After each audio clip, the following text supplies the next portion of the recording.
You have reached the Geek Elite. Good luck. So, I have a question. Have you ever wanted to get into comics, but you just didn't know where to start? Well, welcome to Comics Quest. I'm JD Martin, and every week I sit down with a guest to talk a comic that I think anybody can pick up and start their comics reading journey. We take a look at psychedelic sci-fi, fantastical action, heart-wrenching love stories, and of course, superheroes. So check us out at certainpov.com or wherever you listen to your podcasts.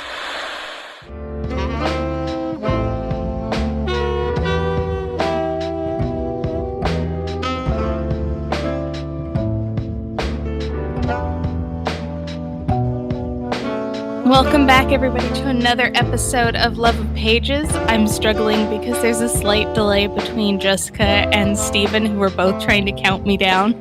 And so we were about half a second off. It's great. It's fine. It's definitely befitting this week. So we are still reading The Forever War, courtesy of Stephen Clark. Yeah. It feels so weird to hold up a physical book when we all talk about the book. Yeah, well, I, in fact, because I was working off the digital, but I went into our library. Yeah, there's the little thing on the spine. Ooh. Yay! Shout out libraries. I got mine from not a sponsor, bookoutlet.com. So significantly discounted. I love that. Yeah.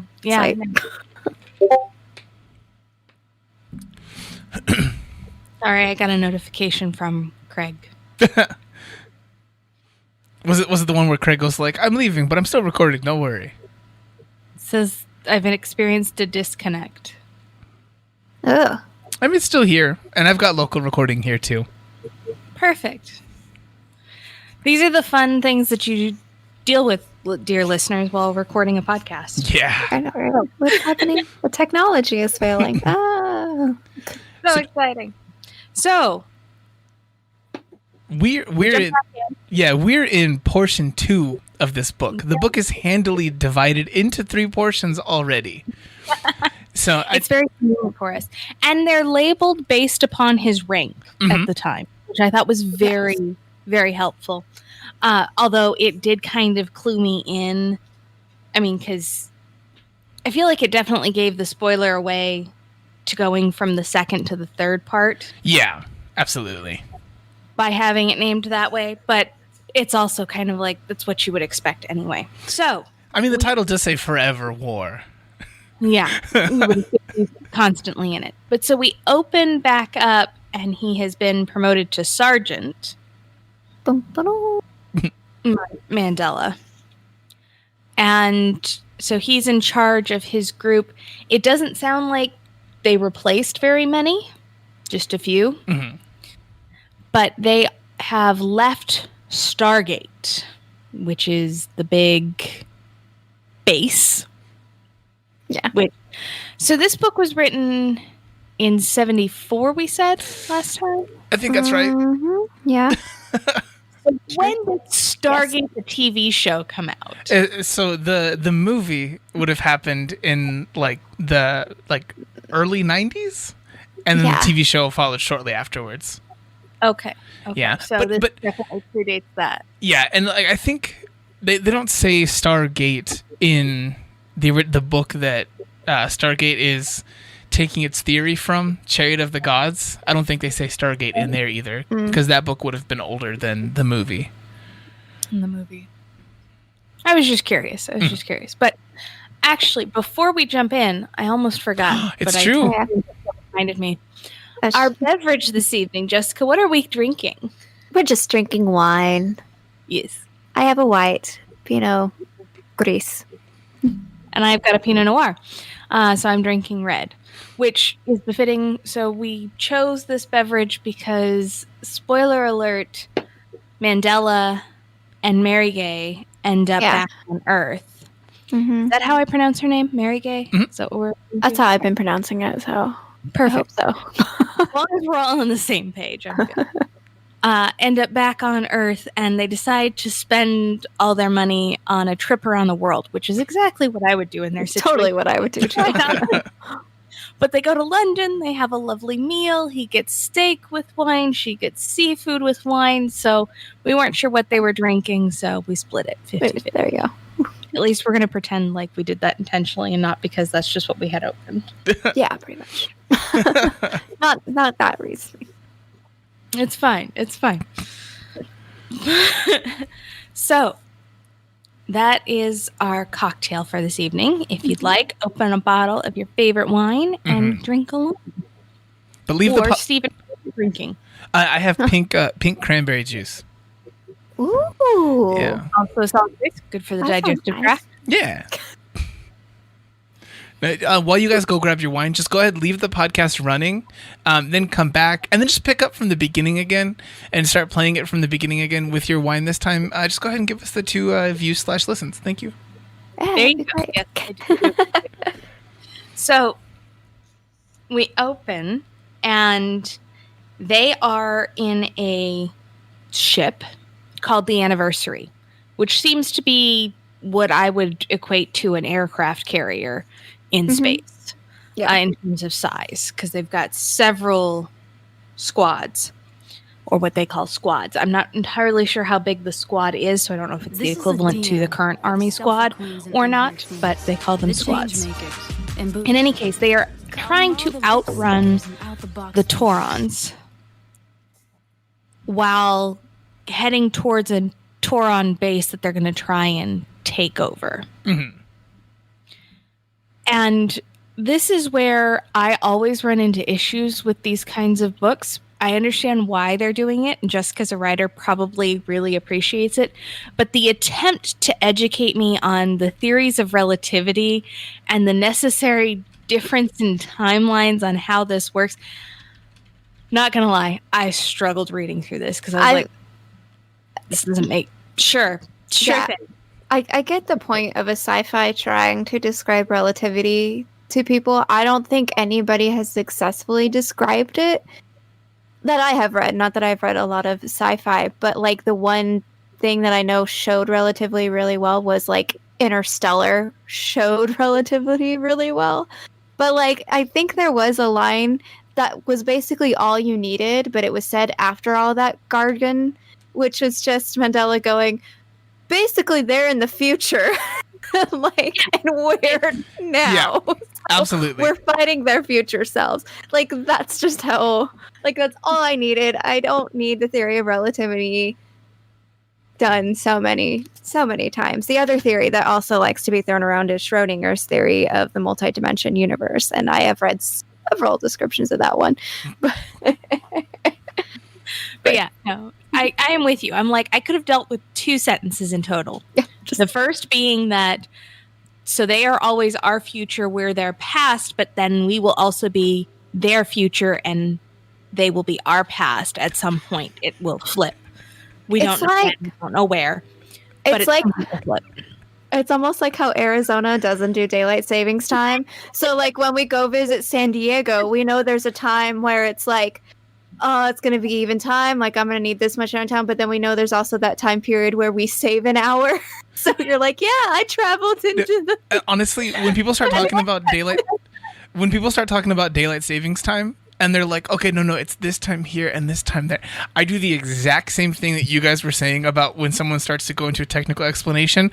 I zone out and I think I can Google current MST time or current central, whatever I need right then to find out. Nothing else matters. Don't try to inform me of the difference that we have right now that won't be there later. That's Yeah. it. I The have only also other line recently- I needed- Oh, sorry, go ahead. Yeah, no, it's fine. I've also recently discovered the atomic clock, like time.gov. Mhm. And I used it for timing certain things when I was in a certain place where I needed to do certain There you things at a very set time. So I was like, wow, this is great. I can know the time in the entire world on one page. It was really awesome. I liked looking at it. Sorry. Yeah, no, the only other sentence that I felt was really necessary was that 2 years, their 2-year tour in space was 21 years on Earth. I was Yep. like, excellent. Yeah. Got That it. tells me the extent of what I need to know. Like, that's it. But at the same time, a whole lot happened for those 21 years. But we'll get to that because I feel like that was a little excessive in terms of the amount of shit that can happen in 21 years. Being that I think we're all turning 30 this year, just feels excessive. I don't know. See, that we'll get there later. But that's actually part of my argument why it's not so crazy. Okay, fair. We'll get there. But There's anyway, one aspect of it that's crazy, but like, but so we meet up with them. They're racing around the Taurons trying to dodge them. We discover that they have established new technology in these 2 years themselves with these suits that get pressurized on the inside and then get pressurized on the outside so that you can withstand the 5, 6, 10 Gs, whatever you need to. the chafing from it can be critical, apparently. So they go through a practice run, and then they find out that the Taurons have even higher technology than they have at this point. In the future. Because they're in the future, and that's where we get this whole relativity discussion. I just kind of like let go away. I was like, it's fine till we got to that last sentence. But then the Taurons attack. They all get in their suits. And the Taurons manage to blow up a third of the ship. Mm-hmm. I did like how like Mandela didn't know it till like hours later. He's like, "What's wrong? Why? What do you mean people are dead?" And I'm like, "We got hit." But quite honestly, I think that's much more realistic than the... Yeah. Because you hear the trope all the time of like, oh, well, that history's wrong. I was there because you're some ancient being. And I'm like, I don't usually know what's going on in the next county over, and I'm pretty well informed. Yeah. So I know, right? I don't buy that you happen to know what was going on the other side of the world in 1602. Yeah. Like, that wasn't a thing. It's that vampire theory that vampires know everything, but like you ask a vampire something, they're like, "I don't know. I was like getting drunk in Barcelona when that was going on." Like, Exactly. So I did appreciate that much more realistic. Like, yeah, like in a military campaign, the left hand never really knows what the right hand is doing. That's kind of the whole point. No. Mm-hmm. But in any case, blow up a third of the ship, several dead. Mary Gay ends up with a slit that basically starts at her collarbone and goes all the way to her pelvis, and her guts are falling out, which was all very gruesome. She's fine. She's fine. She doesn't. But I like how it was just like it was her suit because she was getting this weird bruising in like the same spot right before, and it's like they didn't fit these to female formed bodies correctly. That's a surprise. The thing that they said for it was that it had like a crease. So I guess that would lower the effectiveness because that area where the other part is touching the other part, I guess like if it goes over, then it's like a double force on the thing where it's expecting one of the force, you know? Yeah. It was very odd, but I don't know. It makes me think of like when you get like a pressure bruise, if you're like, you don't like necessarily hit your thumb with the hammer, but the nail pinches your finger, and so you have like a little blood blister kind of thing. It's that, but your whole body. But your entire body. And but then like, go ahead. yeah. But I will note like one thing that it did point out to me, which I didn't think of it till like just now, but like Mary Gay noticed there was an issue with it, and she tried to correct it. But now you don't get the point of view of like that conversation she had because Mandela goes off to do something else. But like I like without a doubt know it's like her saying, "Hey, there's something wrong with my suit. It's giving a crease." And then the people who are like in charge of it were like, "Hey, you'll be fine." Like, because that's just how it is until boom, you're about to die. Like, I just Talk about serious workman's comp. yeah. But so she is then recovering, but there are concerns because they're going to have to do multiple Gs, so they're going to need to get back into the suits, but she can't get back into her suit, let alone another suit. So then we get into more physics discussion with the head medic. I did like that one. That one I enjoyed. I did it's like, appreciate no, it won't back and work. forth, like, This. well, I'm a physicist, so let me handle the physics. And then it's like, no, but you're not thinking about this. I'm the medic. Let me handle the medical. And it's like, but you're not thinking about this. It's like, oh, maybe if we combine our brain power, we can do something. And it's like, wow, glad we figured out collaboration. And I was still like, That- wait, what did they do? Like, wait, got in a pool? Okay. But the admiral in charge of their spaceship makes the determination that they're going to return back to Stargate instead of continue on with their mission, even though he might be court-martialed, which I did appreciate that the rest of the troops are like, we don't care. We don't care. So they spend the 10 months going back to Stargate, which makes their tour complete. And although the rules have changed since they left, and enlistment is no longer 2 years, it's now 4 years of service, they are still given one-way tickets back to Earth and told they're guaranteed a position anywhere they want as trainers if they re-up.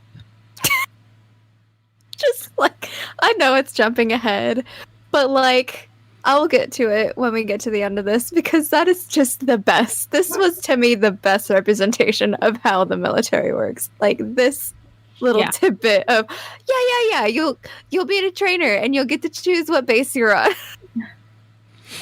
And then what happens? And it's just like that's exactly what happens in the military. Like exactly word for word what happens in the military. But in any case, so they all head back. Mandela lands back.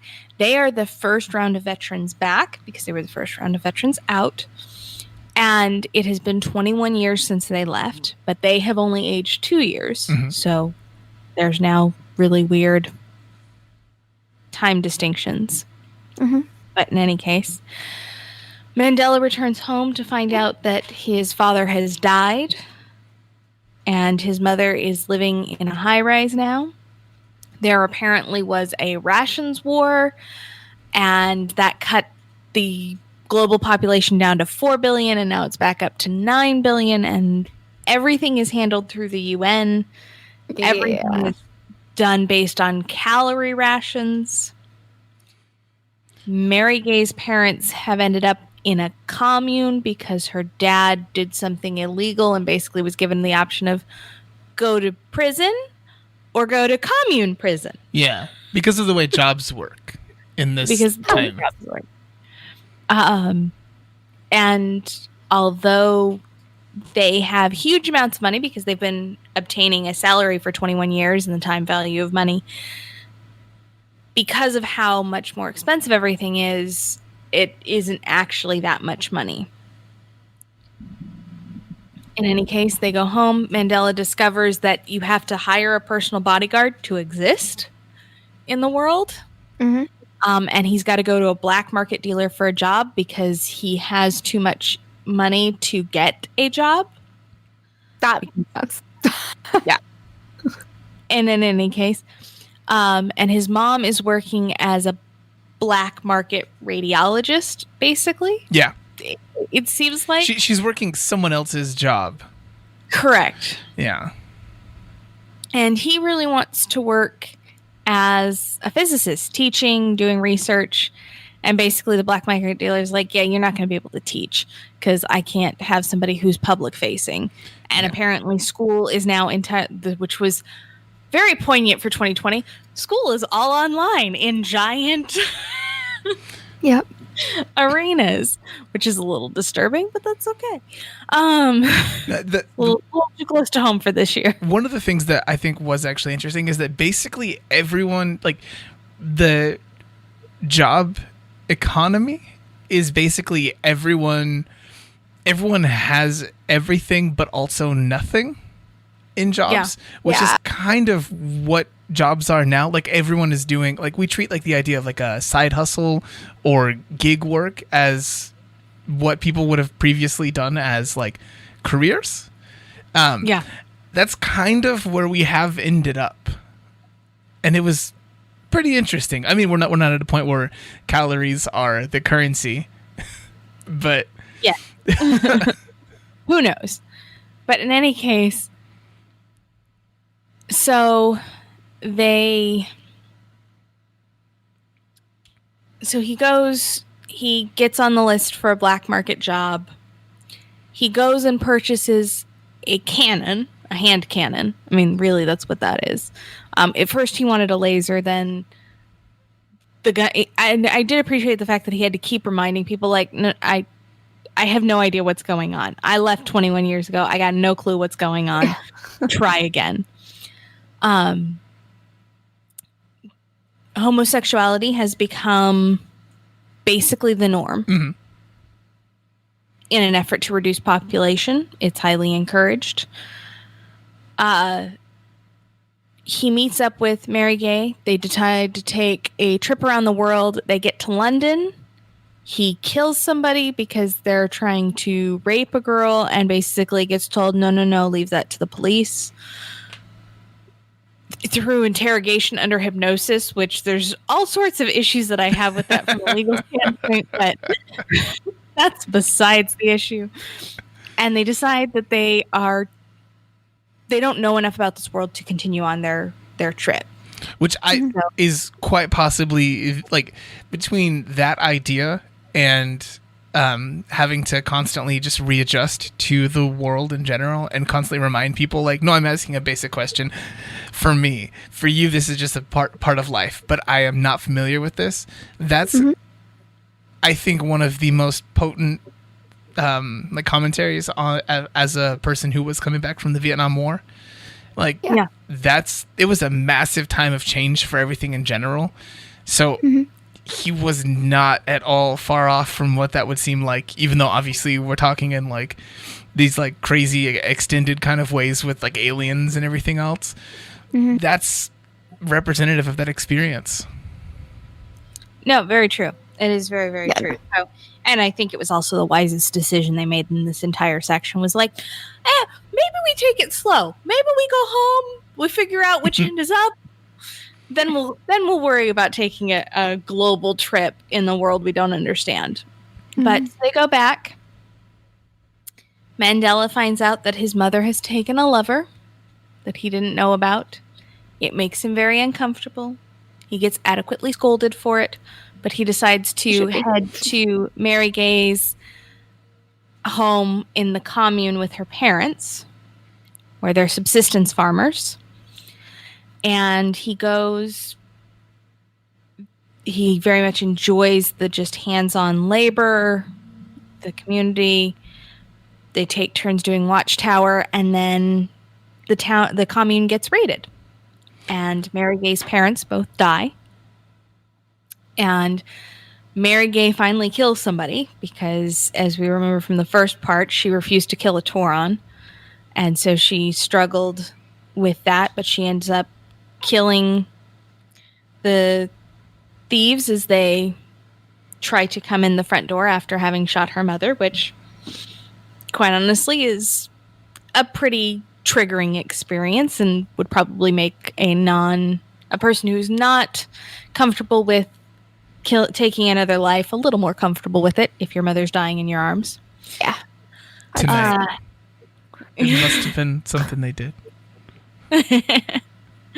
So they end up going back to Mandela's mother's just to get away from the commune because there's really nothing left for them there.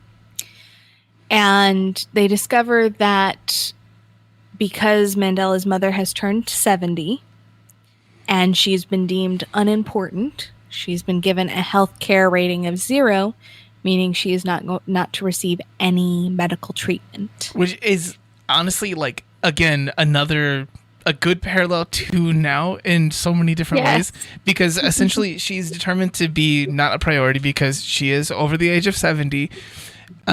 To the government and all the other systems that would determine these kinds of things. She also has no job.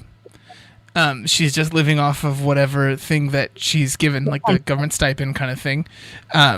Like if everything is computer run, or by people, like you have just like a basic system. Like I remember when I was a kid and we were too poor to pay for healthcare, but we made just enough money that we would not get any kind of like benefits, you know? So we were just stuck in this middle spot. Yeah. Well, it's not that.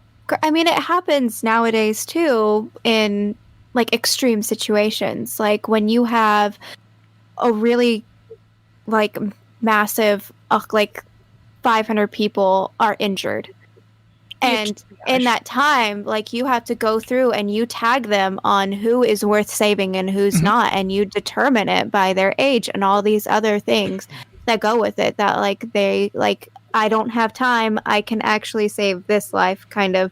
So, I mean, it does happen in very extreme situations here. And I do believe it's even happened during COVID when the hospitals get way overrun. They have to choose who to ventilate and who to not. So, and those are the choices, are the economic and the who's actually benefits from living more, or how kind of. It's very detached, but it's something you kind of have to do sometimes.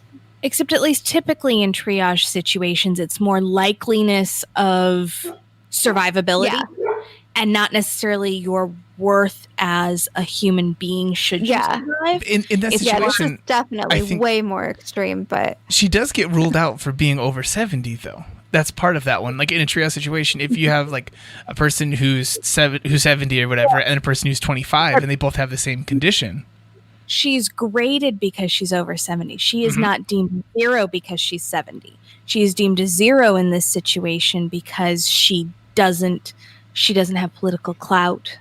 She isn't a teacher or a doctor. I mean, so it is very much about her economic worth, and that's not typical in triage situations. I mean, that was true. Yeah. And the situation you're talking about, Stephen, is far more common in the U.S. than it is in places like the UK or Canada, where they do have a nationalized healthcare system, which does provide care to. And in emergency situations, even in the U.S., you will receive treatment. Now, you may not seek out preventative treatment, or you may not receive treatment as early as you should because you can't afford it. But if you are brought into an emergency room because you can't breathe, you will receive treatment. I mean, that's the way this works. That's the determination that's been made. Not all hospitals and not in all situations, but you will almost always be able to receive care somewhere. They do still have the Hippocratic Oath. So, and they do still have to follow the Hippocratic Oath. But in any case, this situation basically is the straw that breaks the camel's back for Mandela and Mary Gay, and they decide to re-up after talking with Mandela's brother who's living on the moon, Luna, and they determine, sorry about that, they determine that they're going to re-up and get stationed as trainers on the moon. And Mandela, this was the part of this section that I was like, thank you. Thank you for at least being intelligent enough to go, no. I want it in writing. No, in writing. Okay. I'm not signing this till you put that in writing. I love you. Like, yes, it doesn't work out in their end, but I did appreciate the fact that he knew enough to be like, no. Put it in writing. Okay. Put it in writing. This is where you will be for 1 hour, and then, boom, new contract. You can't do nothing. You have no rights right now. Military. So I had the position for an hour. So they land in Luna. They barely have been able to unpack and put on their military uniforms, and they get new orders to go back to the front lines. For people who were only in the military for 2 years, they are very accepting of this situation. Like, there wasn't even kind of like but wait, no, really, like, just the tiniest kind of like, man, well, we did get the position. This also, it's just so short when she says it. She's like incredulous about it, and he's like, I mean, we did get the position of our choice. We had it for an hour. Here we go. She's like, yeah. I mean, they did actively say that we're going to train you and we're going to actively shoot at you during the training and you guys will die. Like, it's... Yeah. I feel That's like the the military extreme we're doing. situation of it all really kind of It's just like, yeah, life sped up sucks. sped up the breakdown process. But so here's my issue with how much has changed on Earth in 21 years. Uh-huh. For the entirety of the 20th century, the 21st century, I have never historically known a war to start and end and be moved past to the next segment in less than 21 years. I mean, come on. We're still in Iraq and Afghanistan, and it's been 19 years. How long was the Vietnam War? Mid 50s to the mid 70s. It was at least 20 years. But that's what I mean. Like, that one's pretty close to that. Well, except in their description, the ration wars occurred and were over, and we lost.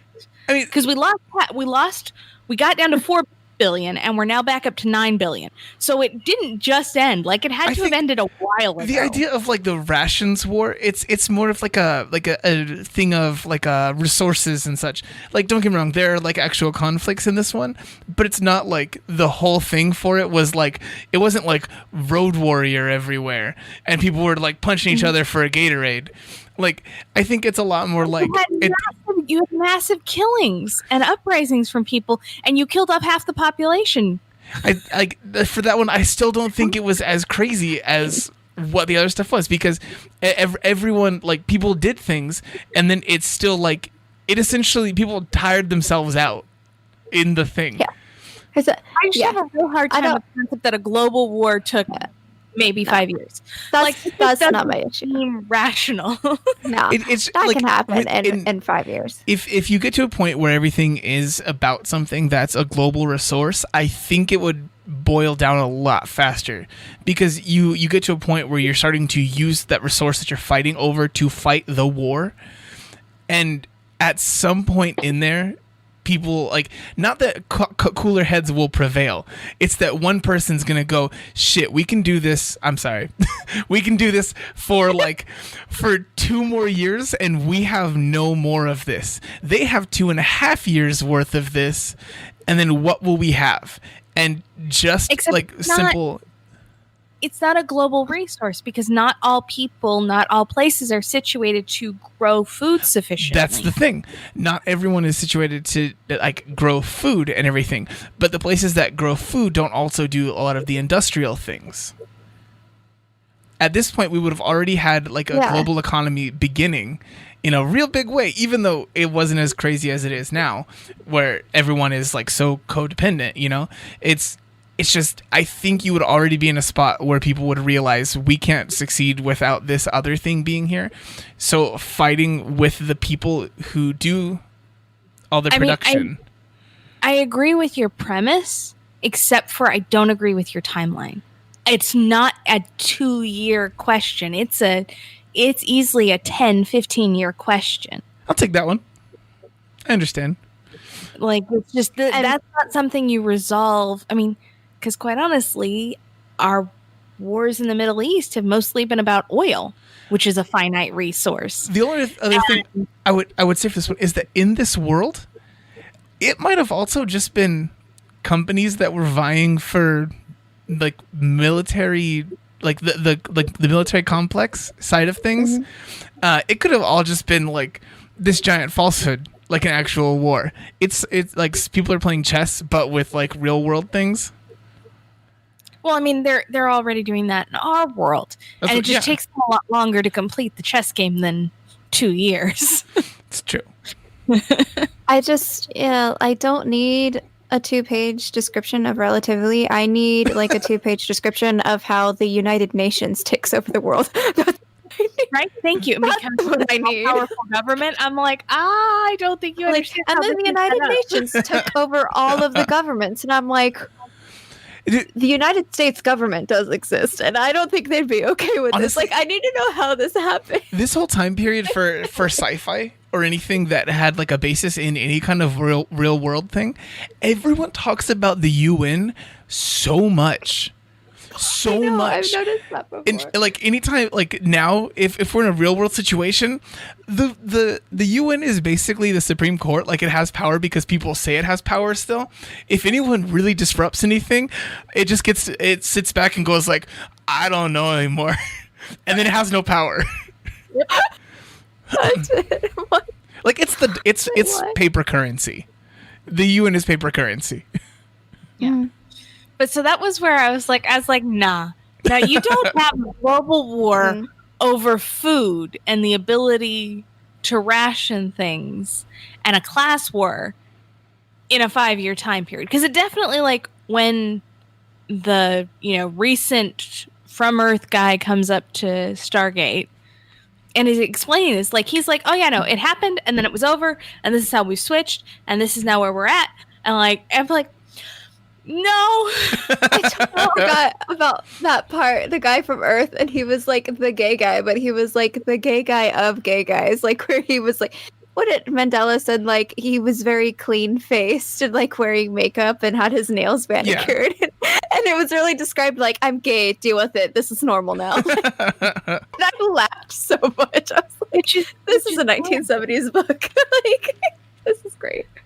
I mean, that's perfectly, but yeah, no, I'm like, no, you don't completely upend, you don't switch currencies in 21 years and have people completely accept it and have all other currency completely disappear. Like, even as we switched from the gold standard, so we weren't even introducing a new currency, we were just changing how we valued currencies. That still took the globe 15, 20 years. Yeah. Like, she didn't have to do it a country, so... And there are still people who are like, no, give me gold. The one thing, generations on at this point. I do think the one thing that makes it way easier for them to have facilitated a super fast change was to have no middle ground. They didn't have like silver notes or anything where it's the previous currency backed by the other one. It's just, no, this is the new one. That's hiding everything in inflation and redistributing all wealth.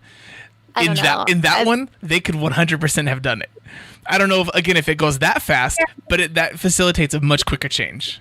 I feel like there had to be some like telepathic squid from outer space attacking Earth at the same time in several spots for this to happen.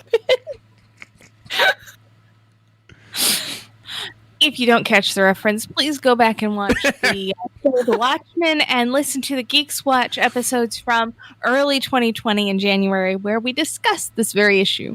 Yes. I did want to say one thing for the person that they have talk to them, because they have the person who, like you said, was very much like this like caricature of the furthest extent of this kind of idea. They do talk about the idea that when they get back to Earth and everything and they look around them, they're like, pretty much everything is, wait, so much for what they told me about this or that. They basically gave them like a deep idea of what the stuff is supposed to be. So then when they actually got into that situation, it's actually a lot lighter. Like they set the bar high, and then they like overpromised and under-delivered on that one, so it wasn't as crazy of a time getting back. Because they also say there's like 18 years mandatory school, but school is just like, well, I'm here, I get an A. Yeah. Well, and that's basically to slow entry into the workforce. Yeah. The more schooling you require, the later in life people enter the workforce. So hopefully the less time they spend in the workforce. So you've got, if you've got issues with too high unemployment, that's an easy way to adjust that. That's why colleges were pushed so heavily when inflation was super high in the 70s and you were having issues getting people jobs. Education was also another heavy theme in a lot of 70s and 80s sci-fi. It's true. Yeah, this is true. But in any case, yeah, that was probably, I'm like, no, 21 years, this is not enough time. Like, you easily need at least 2 to 3 generations for quite this much. Like, I get that technological growth is exponential, but societal growth and change is not exponential. Like, Yeah. the rules for hard sciences and the rules for soft sciences are vastly different. The one that I think accelerates social change, which they do not have in this world, would be the internet. Like the internet obviously like hastened social change drastically, but they do not have that in this world. They even have like just normal phones. He dials an operator at one point in there. Operator, yeah. And I mean, at least they got that part. The picture shows up. But I would say yes, Stephen, the internet drastically increased social change. Because of that dramatic increase, you're now getting a pushback. Oh, yeah, 100%. And you don't quite see that pushback. It gets kind of alluded to that, like, the people on the moon are these crazy anarchists. But if things were to have changed this much in a 21 year, so in a generation, if they were to have shifted that dramatically, there would be a lot more pushback on Earth. Like there would be huge amounts of pushback that just don't appear. I mean, I agree. Unless the world collectively decided what I eat doesn't make you poop, like, and then just decided everyone else can do what they want, then it would be fine. I mean, that would be great, but we don't function that way as a species. Like, I got centuries to prove that. To prove that we just don't operate that way. But in any case, so thoughts on our next section. We got one more section. Stephen can't answer this because it's been so long. I have no idea what happens next. Like I for the most part, the thing that I remember from this book is a few portions of the first part, and then like all of the ideas presented in the second part. The second part of this book was the most interesting part of this book for me. Okay. So what do you think is going to happen? Like, what's going to be the big twist in section 3? Personally, like I think it'll be something where the whole conflict that they have isn't as important as it was thought to be, but that's also looking at just the real world parallel of the Vietnam War. You know, I think that they alluded to it in this section when he says that in the past, like, war was something that was like in your face. Everyone knew what was happening with the war and everything. And then here, there's already this like lessening of people even paying attention. You guys were synced perfectly on screen, taking a drink right now. That was amazing. But yeah, so I think that's like that kind of thing we'll see in action for this. Jessica, what do you expect to see? What do you look forward to seeing? What do you hope they don't do? I don't even know what I hope. I don't know.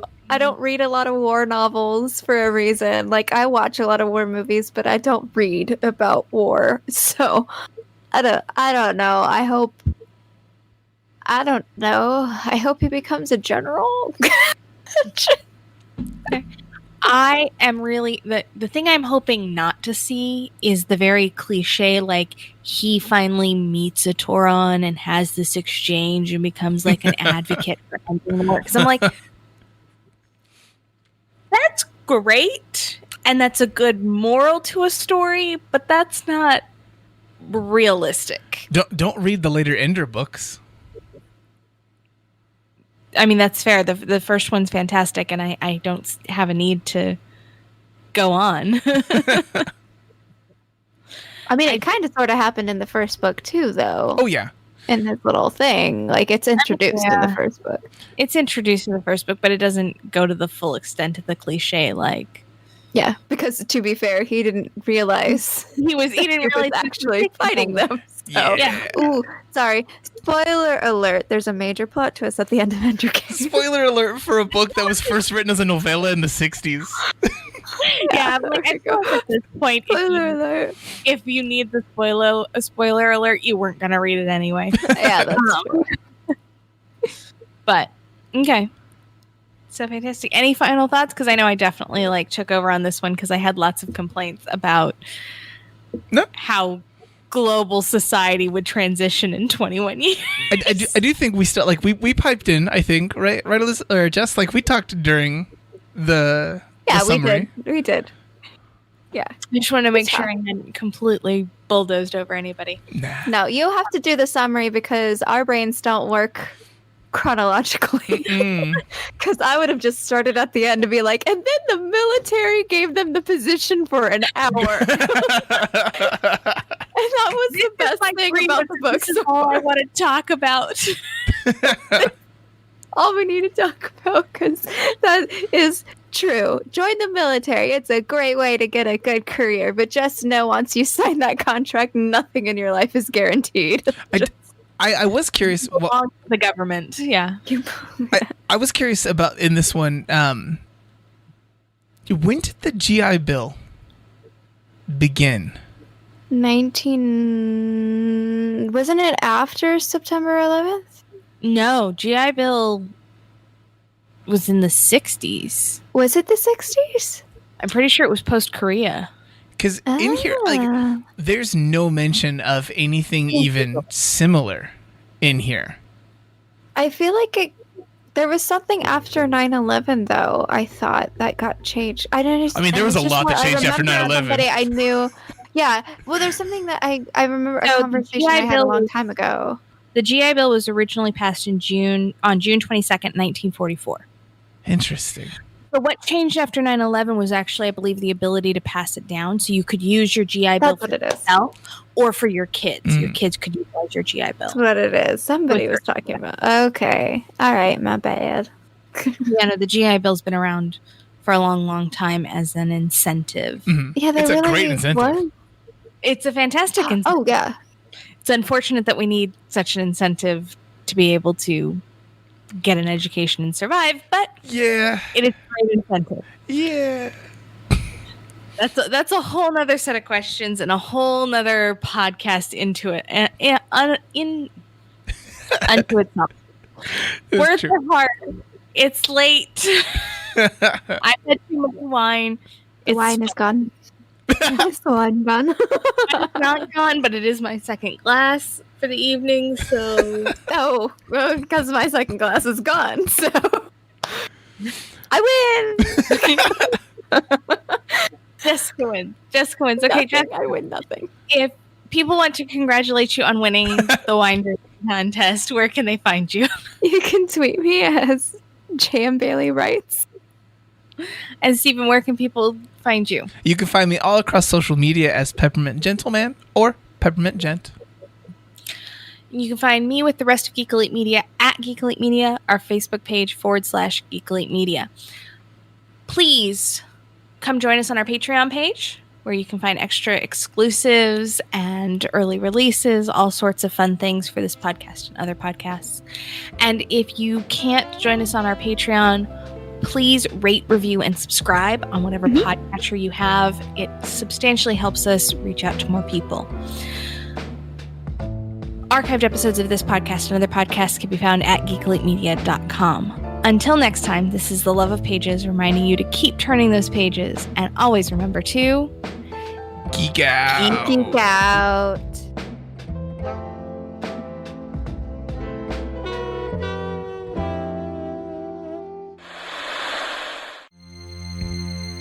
This concludes our broadcast. Beep.